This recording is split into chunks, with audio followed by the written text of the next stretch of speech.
Hello viewers, இந்த வீடியோவில் இன்னைக்கு என்ன பார்க்க போறோம்னா பயாலஜில இருந்து செல் மற்றும் டிஎன்ஏ. இப்போ வாங்க டாபிக்ல போலாம். உயிரினங்களின் அமைப்பு மற்றும் செயல்பாடுகளின் அடிப்படை அலகு செல் தான். இந்த செல்லை கண்டுபிடிச்சவர் ராபர்ட் ஹூக் 1662 கண்டுபிடிச்சார்.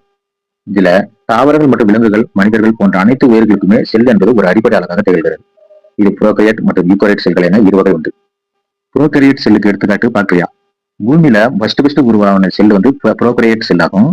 இதோட சைஸ் பாத்தீங்கன்னா 0.003 மைக்ரோமீட்டர் முதல் 2.0 மைக்ரோமீட்டர் வரையிலான விட்டம் கொண்டவை. யூகரியட் செல்கள் எடுத்துக்காட்டு தாவர செல்கள், விலங்கு செல்கள் மற்றும் பாசிகள், பூஞ்சைகள் இவை எல்லாமே யூகரியட் செல்கள் அடங்கும். சரி வாங்க, இப்போ புரோகரியட் மற்றும் யூகரியட் செல்லுக்கான வேறுபாடை நம்ம பார்ப்போம்.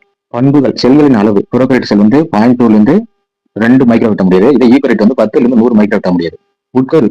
புரோகரியட்டுக்கு இல்லை, யூகரியட்டுக்கு உண்டு. நகரீடுகள் 2 அடுக்கா இருக்கும், அது பல அடுக்கா இருக்கும். கிளைகோலஸ் உருளை வடிவில் இருக்கும், அது செல் சுவர் இல்லாத செல்கள் காணப்படும். செல் சுவர் ரெண்டுக்குமே இருக்கும். இது சிக்கலானது, யூகரியட் சிக்கலற்றது. சைட்டோபிளாசம் இதுல இருக்காது, அதுல இருக்கும். ரைபோசோம் இதுல சின்ன அளவு, அதாவது 70s. அதுல பெருசா இருந்தா 80, சின்னதா இருந்தா 70. குரோமோசோம் ரெண்டுலயுமே இருக்கும். இதுல ஒற்றை வடிவில் இருக்கும், அதுல பன்மடங்கு இருக்கும். அதே மாதிரி ஹிஸ்டோன் இதுல இல்லை, அதுல ஹிஸ்டோன் காணப்படுகிறது. செல் பிரிதல். இது இரட்டை பிரிதல் பிரியும், அது ஒற்றை பிரிதல் இருக்கும். இனப்பெருக்க உறுப்பு இதுக்கு டிஎன்ஏ பிரிவுகள் மூலம் நடக்கும், அது ஒடுக்க பிரிவுல நடக்கும். அடுத்தது, இப்போ நம்ம பார்த்த இந்த பயாலஜி கொஸ்டின் ப்ரீவியஸ் இயர்ல டிஎன்பிசி என்ன கொஸ்டின் கேட்டிருக்காங்க பார்ப்போம். இப்போ இந்த கொஸ்டின் பாருங்க, புரோகரியட் செல் குறித்து தவறான கூட்டணி கண்டுபிடிக்கணும் வந்திருக்கு. சவினால் சூடப்பட்ட மரபணு பொருள் இதுல கிடையாது. சவினால் சூடப்பட்டது எதில் இருக்கும்? யூகரியட்டில் தான் இருக்கும். அதே மாதிரி ரைபோசோமோட வகை 70s, 80s எதுல வரும்? யூகரியட்டில் வரும். அடுத்தது மீசோசோம் இதுல காணப்படுகிறது. ஆமா, காணப்படுகிறது. அடுத்தது 4வது ஆப்ஷன் சவினால் சூழப்பட்ட செல் உறுப்புகள் பசுங்கணிகம் மற்றும் மைட்டோகாண்ட்ரியா. பசுங்கணிகம் மைட்டோகாண்ட்ரியா எதுல வரும்? தாவரங்கள் வரும். அப்ப தாவரம் யூகரியட்டில் இருக்கும். அப்ப இதுல ஆன்சர் டி தான். இது மட்டும்தான் தவறானது.